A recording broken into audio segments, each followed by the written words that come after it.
Hello everyone, hi, welcome back to my YouTube channel.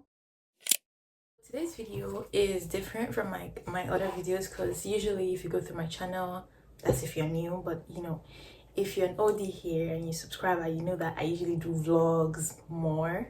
So this is like a bit different. I am going to be talking about the common trends that I've noticed in Nigerian books. Also, spoiler alert. I'll be referencing quite a number of books. So if it's something that you've probably not read, maybe do not watch this video. I'll be referencing Purple Hibiscus, Stay With Me, Patient is a Subtlety, The Girl with the Louding Voice, Tomorrow I Become a Woman. I would also be referencing The Death of Vivek Oji. Moving on, I'm going to just start with the trends. First one here is horrible fathers. So many of them just had like a horrible father relationship, a horrible relationship with their father, and their father were just horrible men. Point blank period. Like, these men should not have children, because why would you be treating your child like that, selling them for marriage because you are too lazy to go and work? You're selling your how old 14-year-old child to get married because all you want to do is watch TV and get drunk. Also, in Tomorrow I Become a Woman, a husband being a father to their children, that man was no. Immediately no. Also, pardon if I'm like looking, because I am looking to my laptop because I have notes. The second trend is horrible men, and then I don't know what to call the wives, but horrible men that marry women that they oppress, and then they make a very horrible marriage. In fact, I'm just going to call it horrible marriages. Horrible marriages. This is kind of marriage you don't pray to be in. You don't pray for your enemies to even be in, because of horrible men. And quote unquote submissive wives, because I feel like submission is often seen as a bad thing to some extent, but this one is not submission. This one is be like slavery, honestly. Because why would you be cheating on your wife, abusing your wife? Your wife is going to be the one working, but you'll be taking all the money, but you still be treating her like shit. And then these women are going to like take it. On this note, moving on, because the next point interlinks. Why do Nigerian authors like seeing women suffer? Hey, like, we're already suffering enough. Can we breathe? The plot is always good and like it keeps you interested and invested, but why do they just love it? Like, out of all the books I've read, I feel like only one book, and that's probably like The Death of Vivek. All of the rest, women suffering, girl child suffering too. Because Aduni, how old was that girl? She was like 14. She was like 14, and she went through rape. She went through beatings, suffering. Like, can we have a new plot line, a new storyline type thing? Because we want rest. Financial abuse, mental abuse, physical abuse, beating, kilo day. Why? Let us rest, please. That's my next point. Is I feel like this one is more like something that I noticed because I'm like a romantic, I like love. I love love. I love seeing like love triumph. Why is it that all these stories, there's always one painful, heartbreaking love story thing going on? Because let me reference this one that I feel like really pained me, Tomorrow I Become a Woman.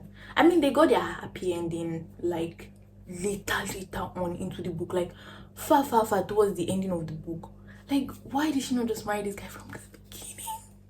Like, I was rooting for you. We were all rooting for you. But then after many years of abuse and suffering, they finally got together. And then the one I read most recently, Patience is a Subtlety. Honestly, I feel like I knew he was going to die, but I didn't know he was going to die that way. When Chike died, I was like 3 a.m. on my bed, sobbing for someone I do not know.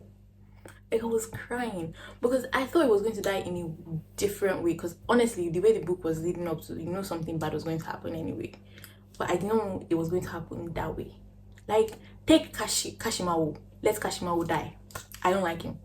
Let Kashimawo die. In fact, let Chike's brother to die. Because both of them, they don't have sense. We had our fair share of horrible women in Nigerian books. Yes, horrible women in form of mother-in-law, in form of friend,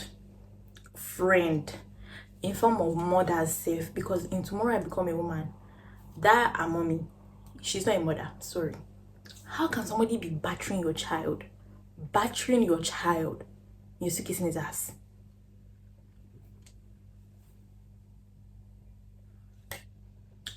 Make it make sense. Because it doesn't make any sense. That man was such a horrible, like every time she comes up in a page, I'm repulsed. When I think of this horrible mother-in-law thing, I'm thinking of in The Girl with the Loud Voice, where they took this lady that like she was very close to, I don't know, like very vital in helping her like pass the entrance exam thing. And then her mother-in-law took her to this church place where they were using broom to flog her. Jesus Christ. Broom.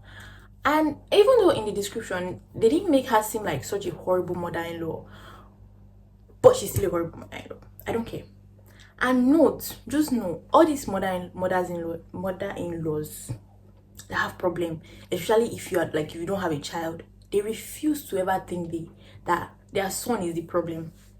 Because imagine how surprised when we now realize that she's not even the one with the problem. Is the husband. He's the husband. They never like try to think that, oh, it could be my son. No. Now that I'm done with all the horrible trends, all the horrible things that they all share, I'm going to talk about the ones that I feel like are really nice, that just like make me happy. This one might not be like very common, but I love seeing like sibling bonds.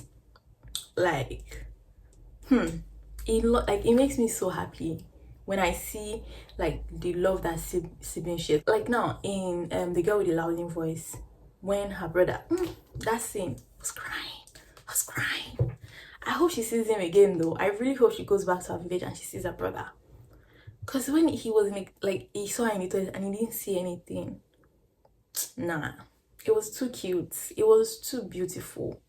Even in Patience is a Subtle Thief, this is why I was like, it knows no borders, because they're not even like, they're not blood, they're like half blood.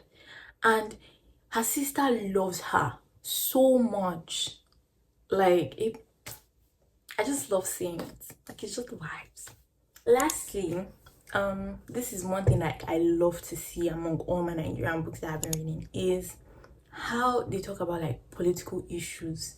And in like whatever era the book was written in, most of the books, there's always like this political influence, and you can see how it affects people's life, like their decision making and their interpersonal relationships. I love to see it because it gets me interested. I'm like, oh really, this happened? And then I want to look up on it and I want to learn more about it. Most of the book is this political wala that gives you like the sort of shapes the plot, shapes the character, and it's so nice to see.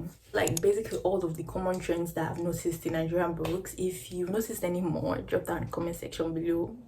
Let's have it. Come on. I hope you guys are liking my sit down videos. This is actually my first sit down video in a long time. But yeah, this was really fun. I will see you guys in my next video. Make sure you like, comment, share the link, do all the do's, you know what I mean. And if you're new, you stay to this clip, what are you waiting for? Just subscribe. I will see you guys in my next video. Okay, bye.